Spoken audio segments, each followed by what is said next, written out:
Tere sulle! Mina olen Kairi Kuusma ja tahan sinuga jagada täna sellist süsteemset vaadet. Mida see siis tähendab? Me koosneme erinevatest süsteemsetest allikatest, mis kõik jooksevad meie enda süsteemi kokku. Esimene olen ma ise. See tähendab seda, et kõik see, mida ma olen oma eluajal kogenud, kõik see, mida ma olen ära õppinud ja kõik see, mida ma olen õppinud vältima, see on kõik minu süsteemis sees. Ja nii kaua, kui ma ei tee teadlikuks endas neid kohti ja neid osasid, nii kaua see kordub.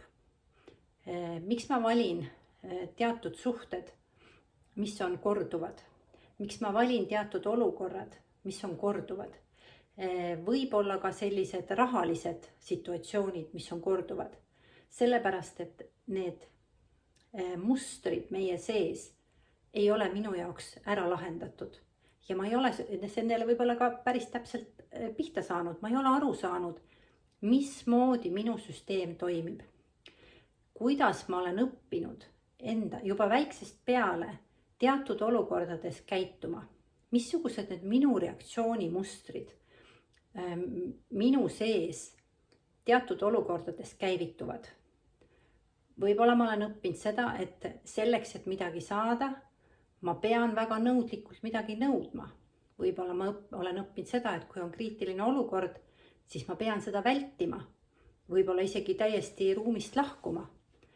Neid käitumismustreid on väga palju erinevaid. Kuid mis on kõige tähtsam, on see, igaüks on unikaalne. On sellised üldised käitumismustrid, näiteks tardu, võitle või põgene.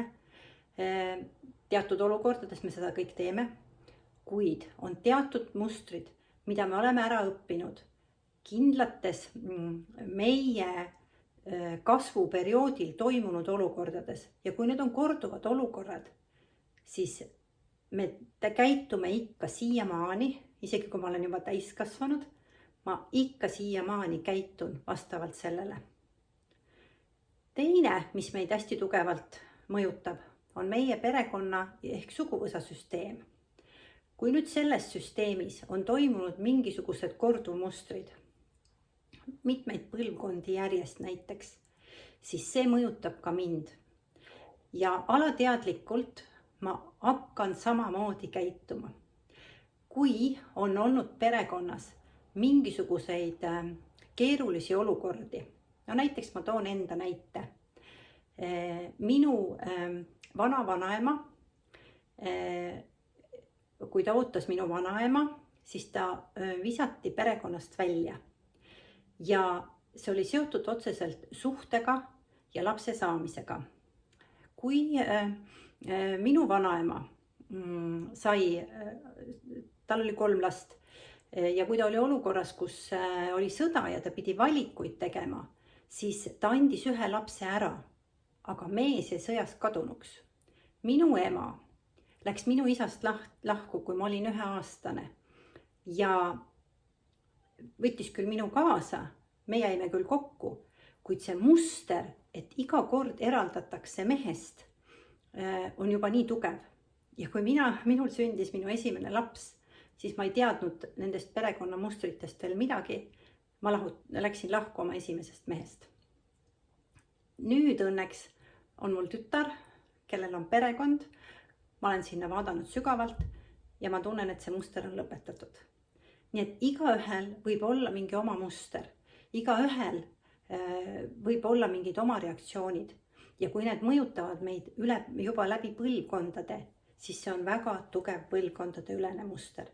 Ja ainult läbi väga teadlikkuse ja läbi konstellatsiooni võtme saame me seda lahendada. Ja viimane, mis meid väga tugevalt mõjutab, kindlasti on ühiskond. See, kus maal ma elan, see, mis toimub minu maal, mis on olnud need sündmused, mis on mõjutanud minu perekonda, minu suguvõsa, näiteks ka ühiskondlikul tasandil. Kas on mingisugused kohtukeisid olnud või on mingisugused varavõtmised või on kuskile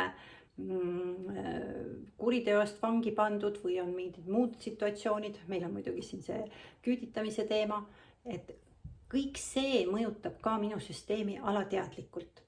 Ja nüüd, kui tuleb päevakorda antud ajahetkel mingisugune asi, mingisugune ühiskonnas toimuv situatsioon, siis alateadlikult me sellele reageerime.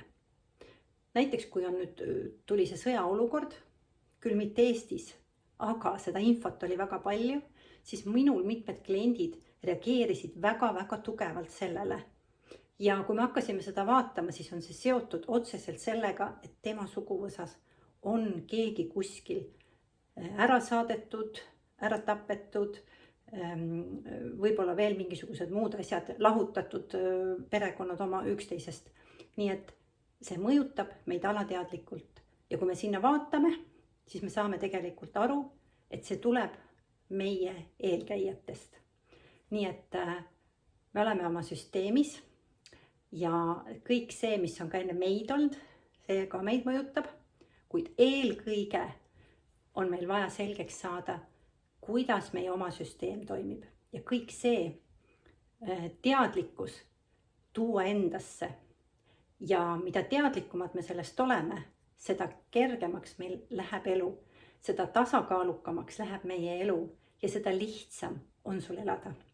Nii et ma soovin sulle absoluutselt kõike paremat ja head teekonda ja iseendasse ja iseenda tundmisesse rohkem vaatamist.